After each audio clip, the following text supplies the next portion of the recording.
আসসালামু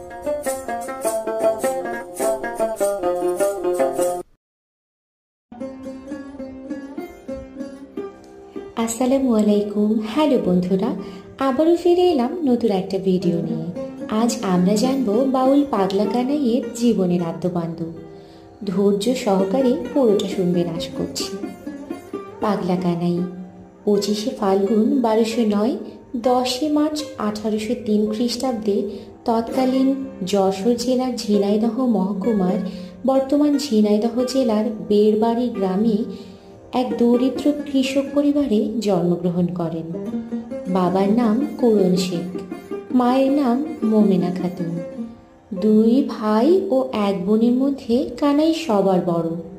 ভাইয়ের নাম উজ্জ্বল শেখ, বোন স্বর্ণালী। বাল্যকালে তার বাবা কুরন শেখ মারা যান। পিতৃহারা হয়ে কানাই ভবঘুরে হয়ে যান। জীবনের তাগিদে মোমেনা খাতুন কোনো উপায়ান্তর না দেখে ঝিনাইদহ জেলার কালীগঞ্জ উপজেলার চেউনে ভাটপাড়া গ্রামে এক আত্মীয়ের বাড়িতে পাঠিয়ে দেন। কিন্তু তিনিও মারা গেলে বোন স্বর্ণালী 2 ভাইকে নিজের আশ্রয়ে বেড়বাড়ি নিয়ে আসেন।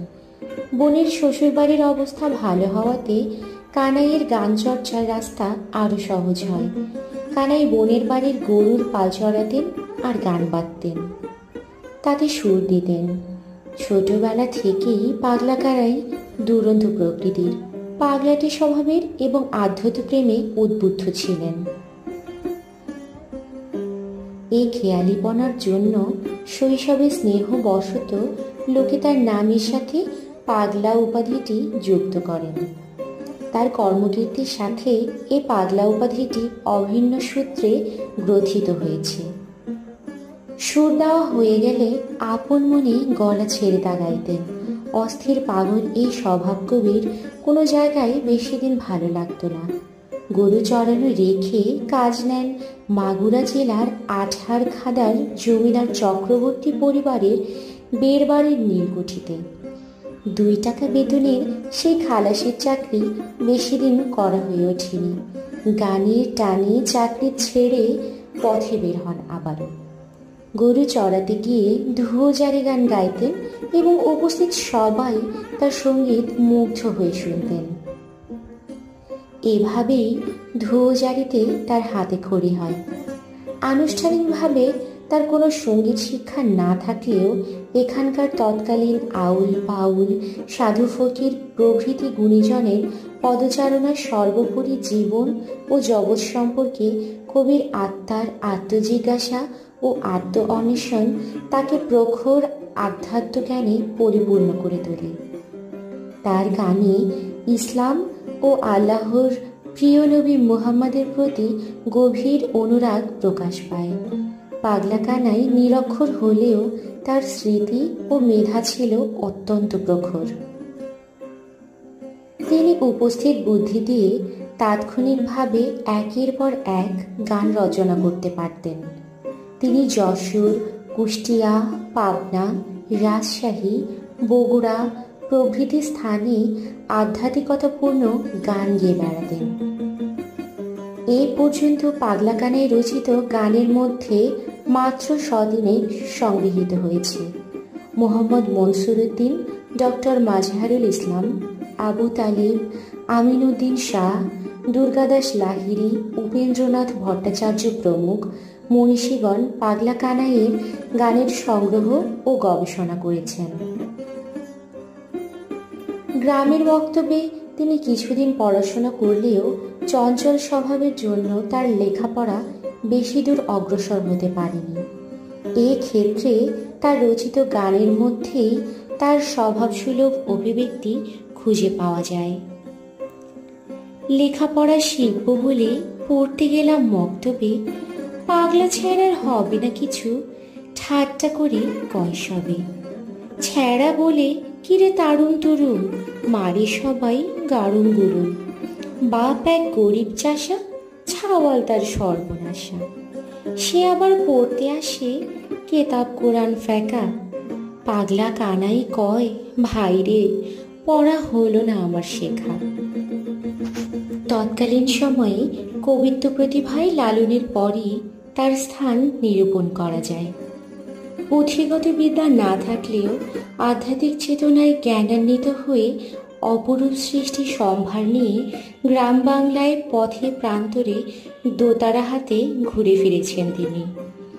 মূলত পেশায় তিনি একজন বাউল হিসেবেই পরিচিত লাভ করেন। তার কণ্ঠের একটি গান আজও উচ্চারিত হয় মানুষের মুখে মুখে।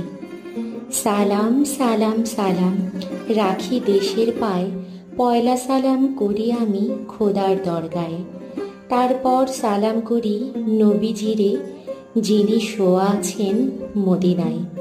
ওরে সালাম করি ওস্তাদের, আর সালাম পিতামাতায়। অধম আমি পাগলা কানাই, এলাম জাত সভায়, আল্লাহ তরাও হে আমায়। পাগলা কানাই ইসলাম ধর্মের পরিপূর্ণ অনুসারী ছিলেন এবং ইসলাম ধর্মের বিধি বিধানগুলি সঠিকভাবে মেনে চলতেন। তার বিভিন্ন গানের মধ্য দিয়ে তার এই অভিব্যক্তি পরিস্ফুটিত হয়েছে। ও মুমিন মুসলমান, করো এই আকবারের কাম, বেলা গেল হেলা করি বসে রয়েছ, গা তোলো গা তোলো, মাগরিবের ওয়াক্ত হয়েছে, এই সময় নামাজ পড়ো। যশোর জেলার কেশবপুরের রসুলপুর গ্রামের নয়ন ফকিরকে তার ওস্তাদ বলে ধারণা করা হয়ে থাকে। এই স্বভাব কবির সর্বাপেক্ষা পদচারণা ছিল ঝিনাইদহ জেলার বিভিন্ন অঞ্চলে। পরবর্তীতে তিনি ফরিদপুর, কুষ্টিয়া, যশোর, খুলনার বিভিন্ন এলাকা ঘুরে ফিরে পাবনা ও সিরাজগঞ্জে দীর্ঘ সময় অতিবাহিত করেন। পাবনার বিখ্যাত ভাবুক কবি ফকির আলিমুদ্দিনের সাথে তার আন্তরিক সখ্যতা গড়ে ওঠে। এই সকল অঞ্চলের বিভিন্ন আসরে গান বেঁধে বিভিন্ন ভঙ্গিতে পরিবেশন করে হাজার হাজার শ্রোতাকুলকে ঘণ্টার পর ঘণ্টা সম্মোহিত করে রাখতেন পাগলা কানাই। তার কণ্ঠস্বর ছিল অত্যন্ত জোরালো, মধুর। 30 থেকে 35,000 শ্রোতা তার গান মাইক ছাড়াই শুনতে পেত। তার জনপ্রিয় আধ্যাত্মিক গানের কয়েকটি লাইন: গেল দিন শুনো মুসলমান মুমিন, পর রব্বুল আলামিন, দিন গেলে কি পাবি ওরে দিন, দিনের মধ্যে প্রধান হল মুহাম্মদের দিন। বর্তমানে ঝিনাইদহে পাগলা কানাই স্মৃতি সংরক্ষণ পরিষদ পাগলা কানাইয়ের সৃষ্টির গবেষণা এবং প্রচারের জন্য কাজ করে যাচ্ছে। পাগলা কানাই সঙ্গীত একাডেমি অনেক প্রতিবন্ধকতার মাঝেও পাগলা কানাইয়ের গানের নিয়মিত চর্চা করে যাচ্ছে।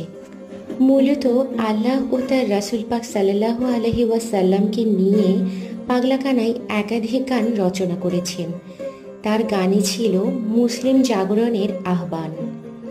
সঠিক নিয়মে নামাজ পড়ে শেষ নবী হজরত মুহাম্মদ সাল্লাল্লাহু আলাইহি ওয়াসাল্লামের দিনকে আঁকড়ে ধরার মধ্য দিয়ে স্রষ্টার মহত্ব প্রচার করেছেন তিনি। তাই তো তিনি গেয়েছেন, নবীজির এই ভাঙ্গাতরি শরীয়তে বোঝাই ভারী গো, ইমাম হাসান হোসাইন দুই ভাই মিলে তরি খুলে ভিড়ায় কিনারায়, কি ফুল ফুটিল রে মক্কায়। পাগলা কানাই বা কানাই শেখ আধ্যাত্মিক চিন্তা চেতনা, সাধক অসংখ্য দেহতত্ত্ব, জারি, বাউল, মারফতি, ধোয়া, মুর্শিদি গানের স্রষ্টা। বাংলার পথে দোতারা হাতে গান গেয়ে ফেরা মরমী গীতিকবি পাগলা কানাই 28শে আষাঢ় 1299, 12ই জুলাই 1892 খ্রিস্টাব্দে মৃত্যুবরণ করেন। অসংখ্য ধন্যবাদ।